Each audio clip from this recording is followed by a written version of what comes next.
Welcome to the Direct Sales Masterclass. I'm McKinley Oswald, the president of Direct Sales here at Verb Technology. Our guest this week is Jonathan Gilliam. He's the CEO at Momentum Factor. I'm super excited about this conversation because Jonathan has such a unique viewpoint from having been the CMO of a direct sales company and his experience with Facebook, with social media. And then eventually that led him to the supplier side where he dove in. He's got great viewpoints on what he learned from social in the past, consulting companies, but then also what led to what he and Momentum Factor do today as far as compliance. And so we're going to talk through about some key things you should be watching, key technologies that can help in the area of compliance and why it should matter to your company. Well, Jonathan, thanks for joining us on the Direct Sales Masterclass. I'm super excited to have you here with us today. I appreciate you making the time. Happy to be here. Thanks for the invite. I really appreciate it, McKinley. Yeah, you bet. I've been excited about this conversation for a couple of reasons. One, just your background, your involvement with social media and how it kind of started.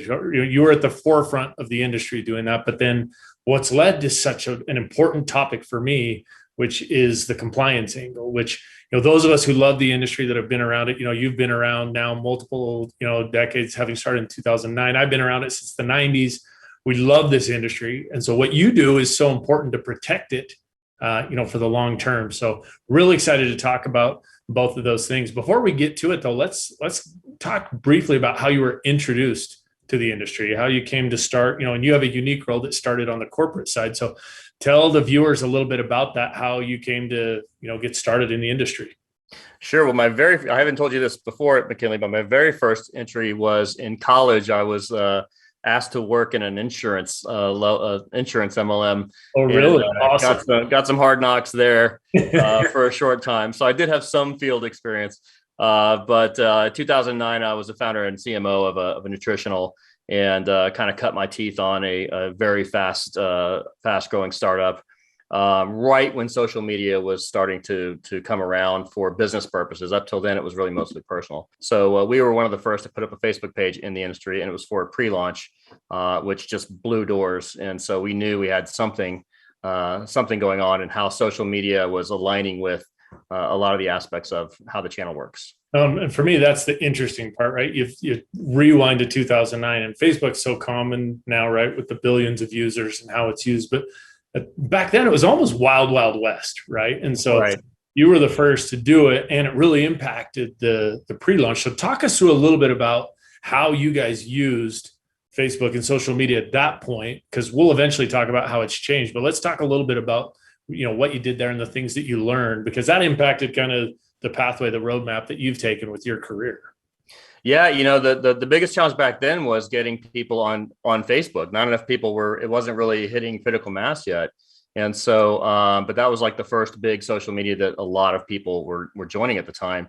And it really wasn't being used for business, like I said. So ultimately capturing that and using it to sell, I guess, if you will, the idea of this pre-launch and connecting that to videos and, all the sizzle stuff that happened before that with funnels and websites. And so it's really basically moving what was already happening on the web over to social and building into that social network. And that was the interesting part, right? Because so many people had used kind of the funnels or the landing pages to capture information. But what you guys did was different. It was the first beginning of building that hype, the excitement, which we've seen, social media go and do. And it created that exposure, right, to the masses. And so yep. I think you realized early on, what was going to happen with the industry. So you told me something interesting, kind of a prediction you made, right? That with your experience, with Facebook, you eventually moved over to a supplier side. But what was it that you found that you kind of, predicted, if you will, of how social media would influence the direct sales industry? Sure. Well, I wasn't the only person that saw it coming, but I was definitely in the middle of it, having worked to my own firm, built my own firm to do the social media consulting for direct sellers, right? So I saw where things were going. We knew that people were moving online and kind of still doing some of the at-home stuff, but really wanting to use this incredible base of friends and relationships to help build their businesses. And so we saw that coming. We saw that social media kind of has the same network effect as direct selling does, right? It's, who and then who they know, and it just builds really quickly. So at that time, we kind of hit a sweet spot in timing to be able to get people really interested in the opportunity, and it worked really well. So I saw that and I said, you know what, this is something that we can take to other companies, and then built a social media firm to help companies kind of manage and, all the creative and really kind of get into the how and why of doing social media. You'll recall there was a lot of product placement, photos, and people trying to sell things and, buy this thing The fire hose approach. Right. Fire hose. And back then, just like now, it was all about, the successful folks who were using social media were doing it the right way, which was connecting with people. Right. Back then, you could sell to people, but eventually you'd get edged out of the algorithm and no one would see what you were doing. It's the same today. Well, and that was early on, right? That you were seeing that. And I think the thing for me that I think the companies realized at that point is like, eventually the crossover, you made a comparison about like with Facebook, it was all about connecting people, right? I remember when I first got on, I'm like, oh my gosh, I haven't spoken to that person in 15 years in high school, right? But cool to connect and see. Network marketing is the same. It's about that network, those connections. And so I think you saw early on, this is where eventually this is what the industry will be. And the most successful companies today, that's how they're doing it. And the ones who are most at risk, they're doing it wrong, right? So let's talk about that part. When you talked just barely about forming that company and being a consultant as to social media. That was kind of the first phase, right? In your supplier experience. What were the things you were coaching people on? Because I think a lot of those things still apply today. And there's some companies that still miss on it. They whiff on it, right? Yeah. So there were the early mistakes of the fire hose, but what were the things early on that you were consulting and helping people with? From day one, it's been about being authentic and being real and building relationships. I used to say collecting, not connecting, or connecting, not collecting, connecting with people, not collecting names. And it was real hard to move people. And even today, companies, it's hard to move them from this database mentality to relationship mentality. Right. List your 200 people. That was right. Where it's much more the connections, right? So, exactly. And, it hasn't really, the idea of how to connect with people on social hasn't really changed that much in those years. I mean, there are things that, you obviously can't say, and that's what we'll get into, obviously, but really it's still about relationships, still about being authentic and not faking it. Right. And when people were still used to advertising on the internet and on the web and shifting that to social, it just didn't really work very well. No. And that's the thing. I think so many people are used to, hey, if I quickly throw up a link and a product, I'm going to sell a ton of product. Where in reality, you're going to lose your friends. People are going to mute you. And it's the same the same principles outside of social media that apply in the industry, right? It is about those connections. It's about adding value. One of the interesting things that we found, just going to that point of being authentic, was early on, we had within the Verb app, a social media tool that they could go and post on social media. And like, this is cool. And companies loved it. They'd go and post, but they'd have thousands of people posting the exact same message that corporate had recommended. Well, we found a couple of things. First, people were literally put in Facebook jail.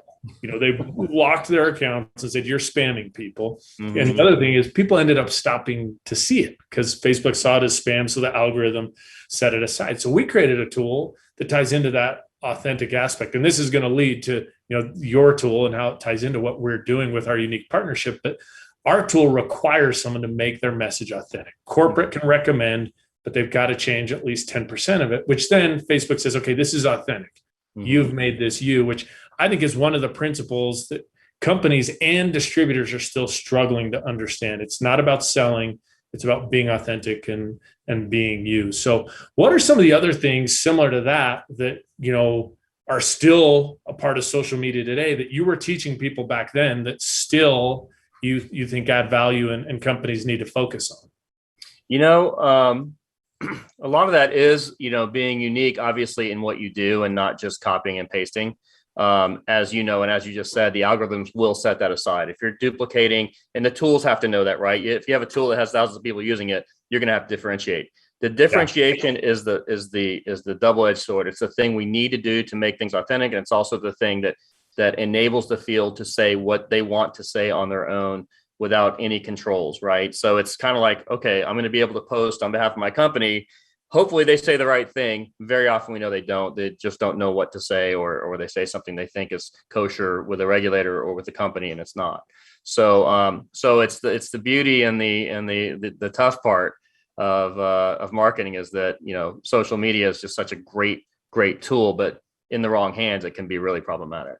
No, and I think even in the right hands, it can be problematic, Right. right? Because a lot of times I think they're going down your road where a lot of times people just don't know. And I think that's one of the things that you transition from. Instead of just being focused solely on social media, you saw the problem, right, with compliance. So talk a little bit about that, what you started seeing, mistakes people were making. Because a lot of times what we see is it's the intent isn't wrong. It's not off, but the execution and delivery is what gets them into trouble. So maybe tell us a little bit about, as you were doing this social media consulting, what was it about the compliance angle that you kept seeing again and again and again? Yeah, right off the bat, when we were managing social for, I think at one point it was 20 companies, we were doing all the social media for them. This is kind of before companies knew how to do it on their own. And there weren't a lot of people, experts out there, and they didn't really understand the channel, which was a big part of why we were successful with it. And, we were finding every now and then posts would be a little bit claimy. Something would happen. The company would say, hey, we don't want the people saying this. And it's like, well, it's social media. It's not, you don't control the property. Right. And over time, it became really problematic. So we added a service line alongside our social media to manage that compliance, ultimately pivoting out of social media consulting specifically into just compliance, and then building our platform, FieldWatch, about 8 years ago. So, and with FieldWatch, that's what we do. We basically listen to the internet for violations of compliance on the social media channels, and we put it into a compliance management workflow for companies to be able to deal with. Which for me is so important, because if you look at the industry, right, like I said, when you have an independent distributor force, there's tons of pros, but there's also some risks. There's a lot of cons where someone's brand new. They may not know the policies and procedures. They may not know that I can't say, hey, I lost 40 pounds in the first 3 months, because it's not typical, right? And so can't make those kind of claims. And so that's the risk too. And so that's what has fascinated me so much with what you guys did, is you created that listening tool first off that does that. So talk a little bit about that, like the benefit for a company.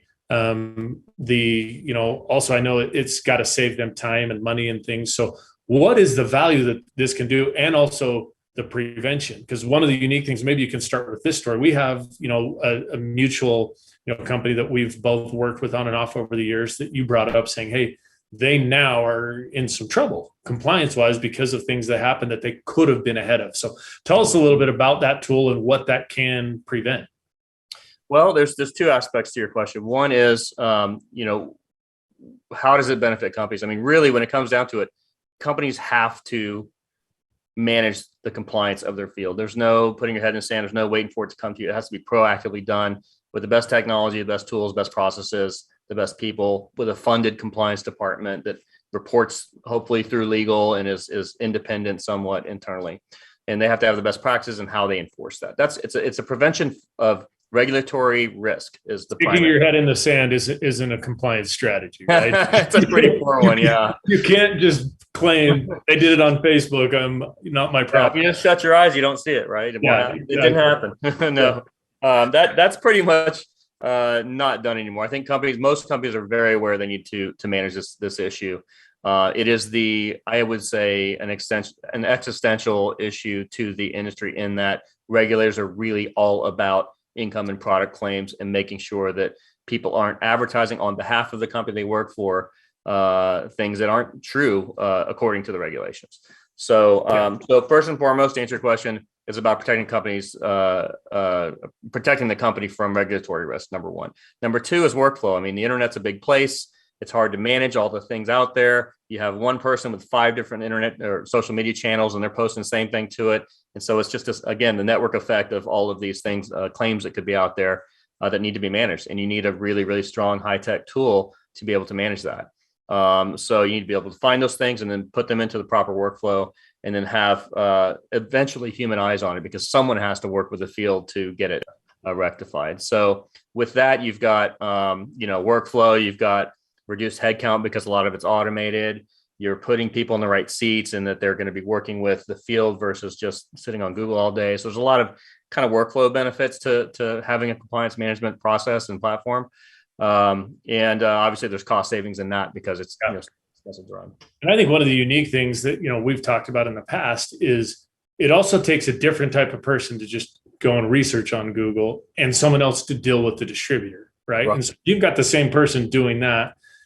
They're likely not doing it very effectively, one or the other. Right. And so that's one of the things that stands out to me as well, is that it enables them to get the right people in the right seat to deal with it. And the heavy lifting is done. And not only the cost savings from headcount, but cost savings if you get a fine or you've got to spend time, with legal issues is even bigger, right? So I think that's huge. The second thing for me that you guys do that I think adds a ton of value is we've got to remember, right, that within direct sales, these people, it's their side gig. They're part-time. They're not, most of them, they're not professional salesmen. They're not lawyers. They don't know what they can and can't say. So you guys have an education aspect of what you do that also trains and educates. So tell us a little bit about that and the benefit that supplies to, a sales force to be able to enable them to know what they can and can't do. Sure. I think it's a lot to expect someone who's newly enrolled to a company to understand the regulations that the FTC puts out to companies, right? I mean, they just want to build their business. They don't know what that this word is illegal and this word is not. So it is really incumbent on companies to do that kind of training. Now, we all know what compliance training looks like to the field. It's like, oh no, I don't want to do that. I want to do the sales and marketing stuff. It's much more fun. It's really hard to not demotivate them and to get them to do the training that needs to happen. So one of the things that we do is we have what we call our Ethics Pro in our FieldWatch platform that can deliver a bite-sized training video just to those people who need it, people who violate your policies, people who just joined, people who made a new rank, and it'll just send a bite-sized animated video with a quiz and certification that they actually understand what that rule is about, whether it's an income claim or product claim or even just a policy issue. So in your experience, let's talk through the two, right? If I'm a company that is just trying to manage this on my own, we saw this a few years ago. Someone makes a claim that this is going to do this for Ebola, right? Right. Whereas if you have your type of a tool that it's catching it, it's reaching out to them, and you're training them, why does that matter to the FTC? Like, what is the difference between obviously those two ways? Yeah. So FTC, FDA, state attorneys general, there's all sorts of people who are interested in this problem. And what they want to know is that you've done the best you can do using the best technology, the people, again, making sure the compliance departments are funded, that you're, for instance, not giving special preference to people at rank. That's a real red flag for a lot of regulators, and that's an indicator that there's some sort of pyramid or some sort of shady stuff going on. Oh, this guy's okay. Just let him keep saying bad things. It has to be even-handed. So there's a lot of things that are built into our platform and that most compliance departments know that you just can't do per the regulations, and things that would indicate a problem at a company. So you don't want to indicate there's a problem at the company, and you want to do things even-handedly, do things with the best tech, and do it proactively, which they've told us in the last 4 years or so. The FTC has said you must be proactive about this. Yeah. It's not just wait and see anymore. And that's the big thing for me, is it's even more than just slapping the distributor on the hand. If you've got tools to help them, and if you're educating them, that's a big step forward in being proactive, right? And so that's what I love. One of the main things I love about your platform. Now, talk about this quote, right? This came from the FTC of, hey, if your response is, look, I can't manage everything, they came out and said, well, you chose the business model. Right. So talk through that a little bit and just the perspective that companies should be looking at as it relates to what the FTC thinks as to their responsibility. Yeah, the FTC doesn't really care that it's a tough problem. They just said, hey, you can't do these things. And if the internet's a big place and it's a big problem for you to manage it, well, you chose, this is your business model. And that's come out of Lois Greisman's mouth. That's literally their assumption. So we must do everything we can, right, in order to make sure that they know that we're doing the best that we can in pulling down those problematic claims. It can be done. I mean, it's not an impossible task, but there will always be new people coming in and saying, I lost 40 pounds. This is my experience on this product, or this cured my stomach ache, or whatever that, needs to be addressed. And those people should be educated, and they should be notified, hey, when this post isn't proper, Yeah. And one of the things I'm most excited about, our relationship and partnership that we're working on is that type of tool. Exactly. Right. And so one of the tools you guys have is Field Check. You have Field Watch that scours the internet and does that. But with Field Check, you're actually enabling the distributor to know when they've violated that. And so the unique angle of what we're doing with our partnership is in our social tool. When we go to post, when let's say I'm a distributor and I go to post something and I make a claim, it goes and runs through Field Check, and it'll come back to them and say, hey, as an FYI, this is in violation. Would you like to change it? And so that type of tool, I think, is also kind of that next step. So maybe tell us a little bit about, your view on that partnership and that aspect of the tool that we're going to be implementing into the platform. Yeah, I'm super excited about it. I mean, the idea that we can get in front of a post before a rep sends it out and say, hey, you might not want to use the word coronavirus. That is not kosher. Go ahead and change it. Or do you want to just send it? Or how do you want to do that? And the rep could choose to send it. And most of the time they're going to correct it. If they send it, we're going to know about it. But if they choose to correct it, hey, they've learned something. You've prevented a claim from going out. And it's relatively easy to do within the app. So what I would do is, in the case of a Verb client, I would say, hey, let's train our field to use the Verb social posting app rather than going natively, because if they go natively, that's Wild West. And they might make a mistake that could cost them their business or hurt someone or something. So in your case, it would be stay on the social posting app. It's one to many, so it's really easy. You can send it to LinkedIn or Facebook or Instagram. But we do have this layer underneath that can check as to whether that is compliant or not. It's not foolproof, obviously. It's more of an educational tool and a prevention tool. But the idea of getting into their heads before they send that message is pretty cool. No, and I think with that, you talked about the importance of being proactive. Well, this is one step even further, right? Mm-hmm. Being proactive, and there's an education standpoint. Mm-hmm. Because, if Jeff in Wisconsin is posting about, this made me feel better, while I had COVID, well, now he knows you shouldn't say that. I think it's only going to help to educate the field. So that's an exciting tool that we'll be releasing, is coming out, and we're super excited. We've got clients that are excited about it. And I think it'll be just one further step in that. Now, let's talk a little bit, you made that, that prediction about Facebook in the industry, 10 years ago. What are some of the things you see? We like to ask our guests that come on here, what do you see happening in the industry in the next 3 to 5 years? So as far as a compliance standpoint goes, and maybe even social, what are some of the expectations you think that people need to be aware of and can look forward to moving forward to? Well, this has been such an optimistic call. I hate to break it down, but you and I had a conversation earlier about the newly invigorated regulation environment that we're in. And, there's been a lot written on it recently. The Social Selling News just produced an entire issue around FTC and what's going on there. There's actually a rule that the FTC is putting together that could fine a company $40,000 per income claim violation that they find, which is obviously nothing that could ever be a company could support. So there's a lot happening that's, pretty interesting and concerning around regulations and around the regulatory environments. We want to make sure that we're as clean as we can be. We want to make sure that we do all the policy things like the comp plans and the policy that we require our field to follow, but also make sure that we're legitimately making checking on what they're doing. And because they are a part of us, right? They're 1099, but we're still on the hook for what they do as a company in the direct selling space. We chose that model. Right. So, and they did too. And all of us did. And we love the model. Yeah. But there's some out there who just, hey, you chose it and it's your problem and we're still going to come after you, et cetera, et cetera. It's a tough environment right now. It's not daunting in terms of being successful, but we just have to keep our mind, our P's and Q's, if you will. Yeah. And I think the thing that has me kind of excited and optimistic about it, you look at the news that happened, 4 or 5 years ago, there were several companies that had major issues, right? With that they didn't have the correct customer pathway and different claims and things, and had to settle or things like that. And I think overall at the time I remember sitting in a convention room with, representatives from probably 80 companies.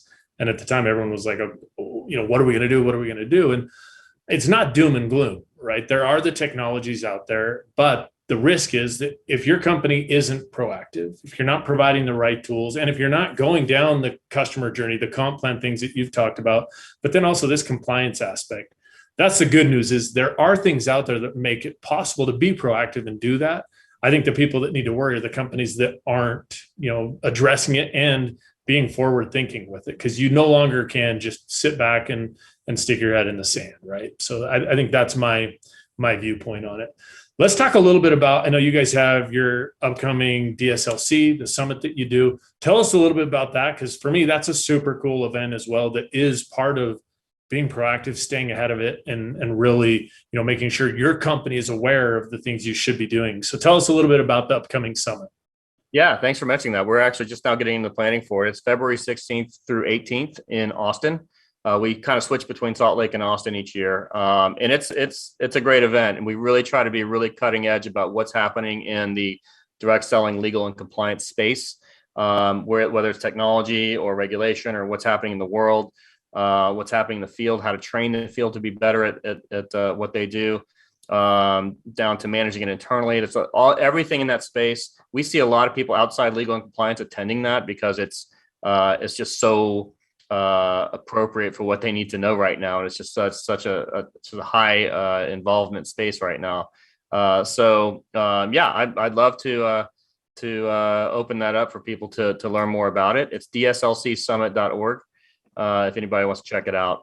It's actually, the site's not quite done yet, but we'll get it up. I think it's up. Yeah. Well, and that's the cool part with that. I mean, you brought up a point as well that in the past you'd have the compliance breakouts, at things, and typically it was the lawyers that were attending. But now this is an issue that, sales, the chief sales officer, the chief marketing officer, more and more people need to be aware. They need to be involved, and they need to be proactive with it. And I think we've seen that in the industry. The smart companies are doing that. And I think, the DSLC Summit is something that's great and something that, I'm a big fan of. I can't wait to attend and really looking forward to it. So, Jonathan, we appreciate all you guys do in the industry. You guys are a great partner. You have a great impact on, a number of companies. And I appreciate you taking the time to come and share some of your viewpoints here with us today. Thank you so much, McKinley. Yeah, this is great with you guys. I mean, you're at what, number 32 on these now? Yeah, this is the 32nd episode, I think. So yeah, it's been fun. We're having a good time doing it. And I think there's some great content, great conversations, and really excited to have you be a part of it. So thanks again. I appreciate being a part of it, man. Thank you so much for inviting me, and look forward to seeing you in Austin.